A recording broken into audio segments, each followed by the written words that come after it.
तो गाइस, अगर आपको आज थ्रोन ऑफ सील का 3 वीडियो चाहिए तो आपको मेरे दोस्त का चैनल का लिंक डिस्क्रिप्शन बॉक्स और कमेंट बॉक्स में मिल जाएगा। उस पर जाकर 1 के सब्सक्राइबर करवा दीजिए और जैसे 1 के सब्सक्राइबर पूरा होता है मैं 3 वीडियो अपलोड कर दूंगा। तो टास्क पूरा करना ना भूलें। तो चलिए एपिसोड की स्टार्टिंग करते हैं।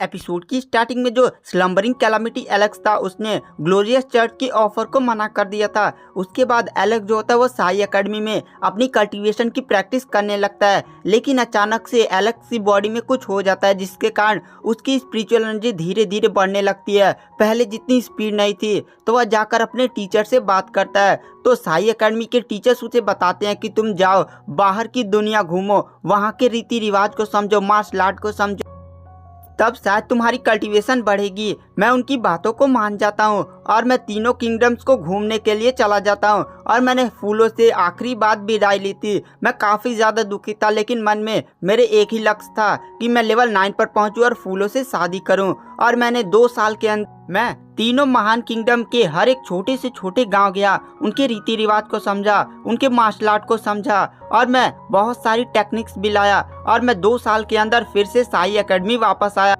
और अपने टीचर से मिलने के बाद मैं सीधे फूलों के कमरे में गया, उसके गले लगा और मैंने फूलों को सारी चीज़ें बताई कि मेरे साथ कितने सारे एडवेंचर हुए, मुझे कौन कौन सी टेक्निक मिली और उन्हीं में से एक मुझे बहुत ही शानदार मार्शल आर्ट टेक्निक मिली थी। तो फूलों ने मुझसे वह सीखने की इच्छा की, लेकिन मैंने उसे वह टेक्निक्स नहीं दी क्योंकि उस टेक्निक को इस्तेमाल करने के लिए एक बंदे को अपनी सोल और बॉडी पर पूरा कंट्रोल होना चाहिए। अगर एक स्टेप भी गलती हो जाता है तो उसकी सोल नष्ट हो सकती है। और ये टेक्निक बहुत ही ज़्यादा मिस्टीरियस थी। और ये जब एलेक्स बोलता है तो उसके चेहरे पर एकदम बहुत ही ज़्यादा गुस्सा आ जाता है। और वहाँ पर तुम जानते हो इस टेक्निक का क्या नाम था?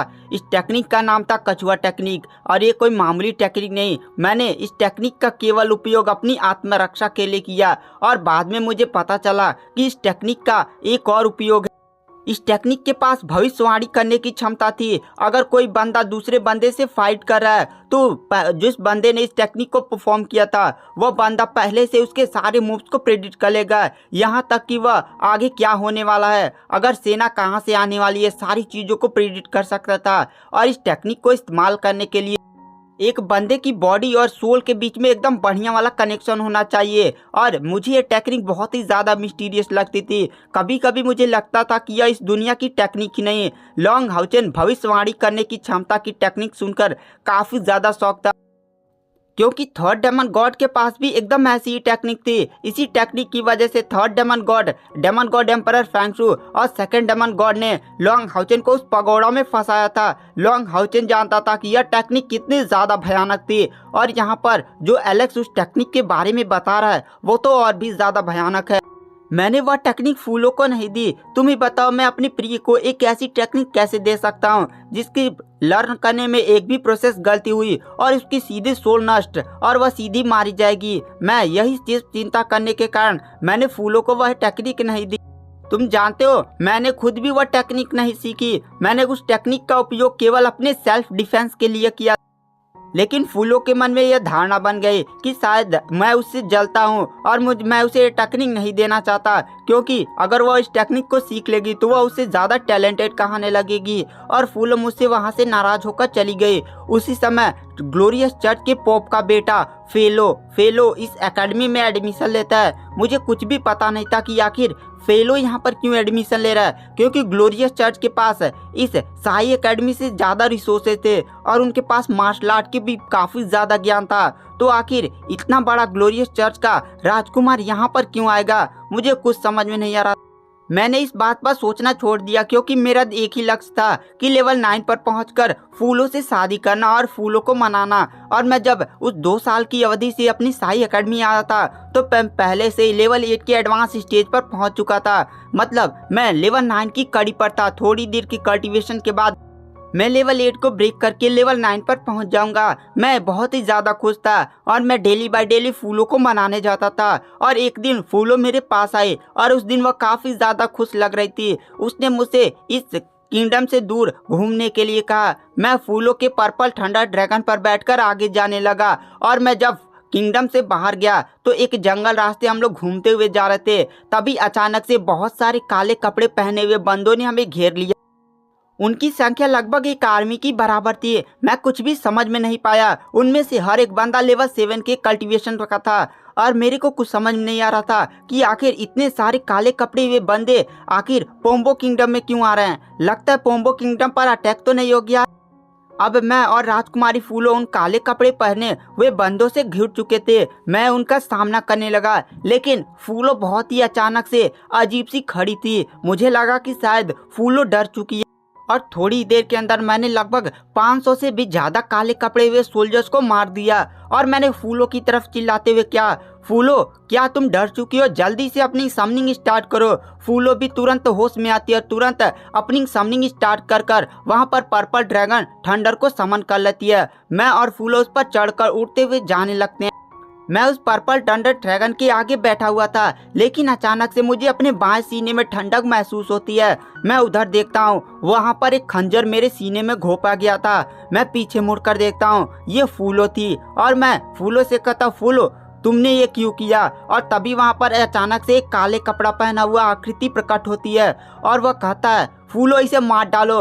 मैं कुछ भी समझ नहीं पा रहा था और तभी अचानक से मुझे लेवल 8 के बहुत सारे कल्टीवेटर्स ने घेर लिया। मैं इतने सारे लेवल 8 के कल्टीवेटर्स को देखकर काफी ज्यादा शॉक हो गया और मैं समझ गया कि शायद यह मुझे मारने की पहले से ही प्लानिंग चल रही है। मैंने फूलों की तरफ देखा, उसकी आंखें अभी भी ठंडी थी। अब मेरे पास केवल एक ही उपाय था, यहाँ से बचकर भागने का। मैंने तुरंत फूलों को धक्का दिया और उसके खंजर को अपने सीने से निकालकर जमीन पर फेंका और तुरंत पर्पल थंडर ड्रैगन से हवा में से ही कूद गया। मैंने एक स्क्रोल निकाला जो मुझे उस 2 साल की यात्रा में एक महान टीचर ने दिया था। उस स्क्रोल का उपयोग करके मैं तुरंत 6 किलोमीटर जंगल की गहराइयों में टेलीपोर्ट हो गया। मैं वहां पर एक जगह छुप गया। उन्होंने सोचा था कि मेरे दाएं सीने पर अटैक करके वो लोग मेरे दिल को नष्ट कर देंगे। उन लोगों के खंजर में जहर लगा हुआ था, लेकिन उन्हें नहीं पता था कि मेरा दिल नॉर्मल दाएं बंदे की तरफ नहीं बल्कि बायां है। और इसी कारण उन्होंने मेरे दाएं सीने पर अटैक किया था, जिसके कारण